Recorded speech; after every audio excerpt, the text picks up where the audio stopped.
একটি অপতথ্য বা তথ্যের বিকৃতি গোটা দেশকে অস্থিতিশীল করে ফেলতে পারে, মানুষে মানুষে তৈরি করতে পারে বিভেদ। তাই জাতীয় স্বার্থেই অপতথ্যের বিপরীতে প্রয়োজন সঠিক তথ্য তুলে ধরা। সেই কাজটিই করতে এসেছি আমি রুবাইয়াত অদিতি। আমন্ত্রণ জানাচ্ছি রিউমার চেক নিয়ে ৭১-এর নিয়মিত আয়োজন ফেক নিউজ স্ক্যানারে। আজ আমাদের সাথে যুক্ত থাকবেন আইনজীবী ও মানবাধিকার কর্মী ব্যারিস্টার মোহাম্মদ গোলাম জাকারিয়া। তার সাথে আলাপে যাবার আগে চলুন একটি প্রতিবেদন দেখে নিই। অন্তর্বর্তী সরকারের ৩ জন উপদেষ্টা পদত্যাগ করেছেন, এই শিরোনামে ফেসবুকে গতকাল একটি পোস্ট ছড়িয়ে দেওয়া হয়েছে। ফ্যাক্ট চেক করে দেখা গেল দাবিটি ছিল মিথ্যা। ওদিকে ইরানের অ্যাসেম্বলিতে অনুষ্ঠিত গ্লোবাল হিউমার সম্মেলনে পেরুর প্রেসিডেন্ট এমারসন গ্যাটের বোর্টির বৈধ প্রধানমন্ত্রী হিসেবে শেখ হাসিনার নাম ঘোষণা করেছেন এমন ক্যাপশনে দেখা গেল পোস্ট। ফ্যাক্ট চেক করে দেখা গেল এই দাবিটিও গুজব। দর্শক চলুন কয়েকটি ফ্যাক্ট চেক দেখে নেই। সামাজিক যোগাযোগ মাধ্যমে দাবি করা হয়েছে গতকাল ডক্টর ইউনূসের ৩ জন উপদেষ্টা পদত্যাগ করেছেন। যারা পদত্যাগ করেছেন তারা হলেন শিক্ষা উপদেষ্টা সিআর আবরার, প্রাথমিক ও গণশিক্ষা উপদেষ্টা অধ্যাপক ডাক্তার বিধান রঞ্জন রায় পোদ্দার, মুক্তিযুদ্ধ বিষয়ক উপদেষ্টা ফারুকী আজম। রিউমার স্ক্যানার টিমের অনুসন্ধানে জানা যায় উপদেষ্টাদের পদত্যাগ করার দাবিটি সঠিক নয়। প্রকৃতপক্ষে কোনো রকম নির্ভরযোগ্য তথ্য প্রমাণ ছাড়াই আলোচিত দাবিটি প্রচার করা হয়েছে। অপরদিকে বৈধ প্রধানমন্ত্রী হিসেবে প্রধানমন্ত্রী শেখ হাসিনার নাম ঘোষণা করেছেন এই ক্যাপশনে একাধিক ছবি সামাজিক যোগাযোগ মাধ্যমে প্রচার করা হয়েছে। রিউমার স্ক্যানার টিমের অনুসন্ধানে জানা যায় পেরুর প্রেসিডেন্ট কর্তৃক বৈধ প্রধানমন্ত্রী হিসেবে সাবেক প্রধানমন্ত্রী শেখ হাসিনার নাম ঘোষণা করা হয়নি। এছাড়া উক্ত অনুষ্ঠানে কথিত ঘোষণার ছবি দাবিতে মালির মন্ত্রী পরিষদের একাংশের সংযুক্ত আরব আমিরাত সফরের পুরনো ছবি প্রচার করা হয়েছে। এদিকে দিনমজুরের হুঁশিয়ারি, আওয়ামী লীগের ফিরে আসা ও জনগণের মন জয় করা সম্পর্কে এক ব্যক্তির বক্তব্যের দৃশ্য দাবিতে প্রচারিত একটি ভিডিও সামাজিক যোগাযোগ মাধ্যমে প্রচার করা হয়েছে। রিউমার স্ক্যানার টিমের অনুসন্ধানে জানা যায় দাবিটি মিথ্যা, বরং এটি কৃত্রিম বুদ্ধিমত্তা বা এআই প্রযুক্তি ব্যবহার করে তৈরি করা একটি ভুয়া ভিডিও। এখানেই শেষ নয়। ঢাকার নয়াপল্টনে নিষিদ্ধ ঘোষিত সংগঠন বাংলাদেশ ছাত্রলীগের ঝটিকা মিছিল দাবিতে একটি ভিডিও ইন্টারনেটে প্রচার করা হয়েছে।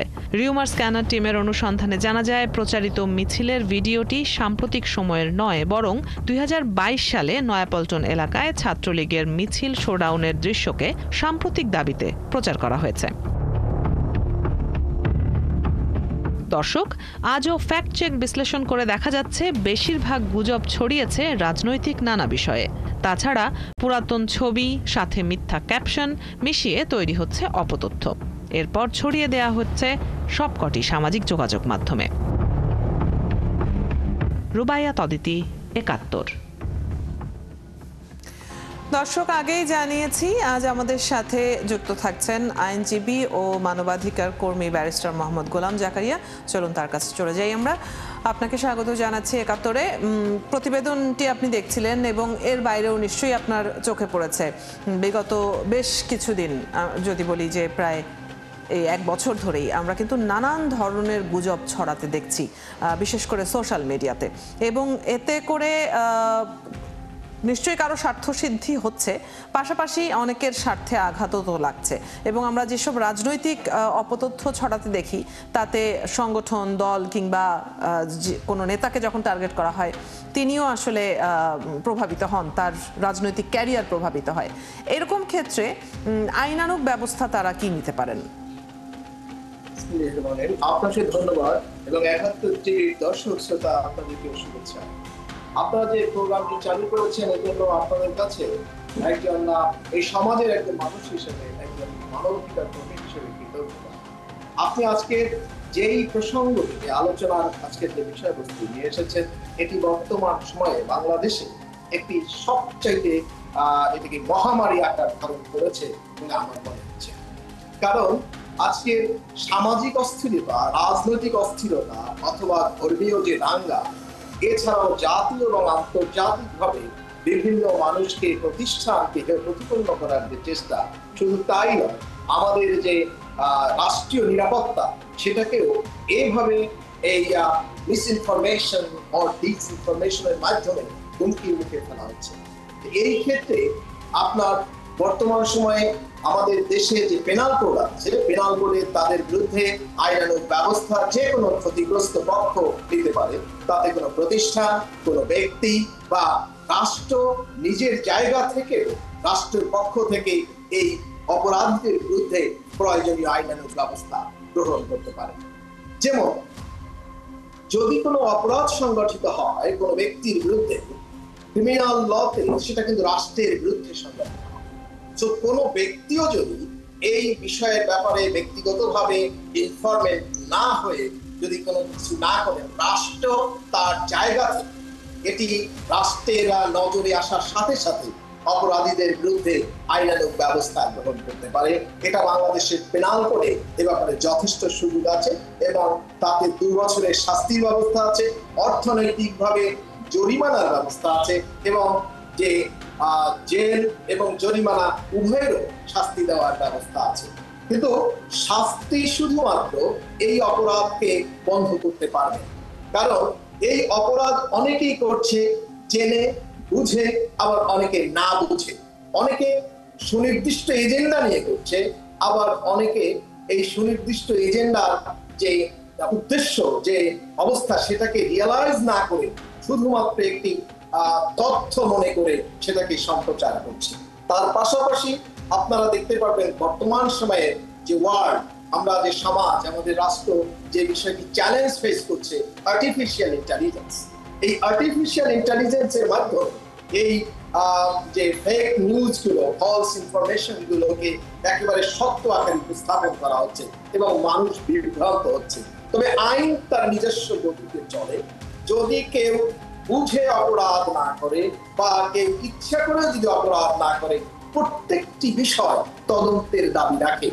না, কিন্তু এটা তো একটা আলাদা চ্যালেঞ্জ। তাহলে এখন এই সোশ্যাল মিডিয়ার যে যেভাবে ব্যবহৃত হচ্ছে, সেখানে এআই যেভাবে ব্যবহৃত হচ্ছে, মানুষজন তো বিভ্রান্ত হচ্ছে। মানে প্রযুক্তির উন্নতির পাশাপাশি এআই এর ব্যবহার করে যে গুজবগুলো ছড়ানো হচ্ছে, সাধারণ মানুষও বিভ্রান্ত হয়ে শেয়ার করছে। যেহেতু যারা সোশ্যাল মিডিয়া ব্যবহার করে সবাই যে খুব উচ্চশিক্ষিত এমনটি তো নয়। তাহলে এটা একটা বড় চ্যালেঞ্জ না আইনের প্রয়োগের ক্ষেত্রে? ডেফিনিটলি আমি আপনার সাথে একমত পোষণ করছি। এটা অবশ্যই বর্তমান সময়ে সবচাইতে বড় চ্যালেঞ্জ, কারণ আমাদের অর্ধশিক্ষিত বা কম শিক্ষিত বা ইভেন তো নিরক্ষর মানুষগুলো এই আইন এবং যে তাদের যে আইনের প্রতি যে তাদের বাধ্যবাধকতা আছে, এই বিষয়গুলোকে রিয়ালাইজ না করেই তারা হাতে তাদের ইন্টারনেট আছে, স্মার্টফোন আছে, এটাকে ব্যবহার করে তারা বিভিন্ন ধরনের এই অপপ্রচারে অংশগ্রহণ করছে। কিন্তু আমি আপনাকে একটা কথা বলবো যে অপরাধ কে বুঝে করলো কে না বুঝে করলো ওটা নির্ধারণ করবে আদালত।